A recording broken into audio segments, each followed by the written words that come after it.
Y entonces las organizaciones de derechos humanos siguen cuestionando que se estén violando derechos humanos de los presos. El presidente Nayib Bukele defiende el estado de excepción y explica muy claramente que el gobierno está más interesado en defender los derechos de los ciudadanos honestos.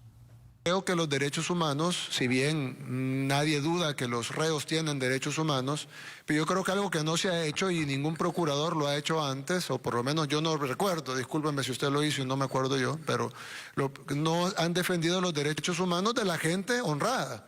Generalmente defienden como que todo el enfoque de derechos humanos internacional o de las ONGs incluso esté enfocado en los derechos de los delincuentes, que tienen derechos. Nadie dice que los delincuentes no tienen derechos, pero ¿por qué el enfoque es siempre en los derechos de los delincuentes? Y la gran mayoría de la gente honrada, nadie le importan sus derechos. En este país pasamos 30 años siendo acribillados, asesinados, renteados, violados, extorsionados, amenazados, viviendo en zozobra y nadie dijo nada, pero de repente agarran a los que matan, a los que rentean, a los que violan y de repente hay que ver los derechos humanos de ellos. Sí, tendrán derechos humanos, pero son más importantes los derechos humanos de la gente honrada y creo que eso es algo importante. Procuradora que debe de también investigarse y debe de también reportarse, porque si no, entonces no estamos hablando de derechos humanos, estamos hablando de derechos de los delincuentes, que creo que son dos cosas distintas. Derechos humanos son todos, y los derechos y las personas que no tienen sus derechos restringidos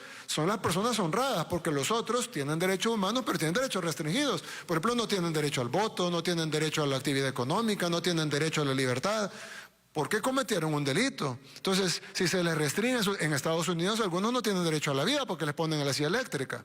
Entonces, si se pueden restringir algunos derechos humanos tan fundamentales como el derecho a la vida, en el caso de los países que tienen pena de muerte, ¿por qué en el caso de los países pobres o en el caso de los países en vías de desarrollo del tercer mundo están encima que los delincuentes deben de tener derechos, pero cuando hablamos de los derechos de la población, ahí todo el mundo se queda callado y ahí ya no importa y lo que tenemos que hacer es seguir velando por los derechos de los delincuentes? Entonces, si bien nosotros vamos a respetar los derechos de los delincuentes y lo estamos haciendo y lo hemos estado haciendo todo este tiempo, pero nuestra prioridad va a ser los derechos de la población honrada, que son los que no tienen sus derechos restringidos porque no cometieron delito.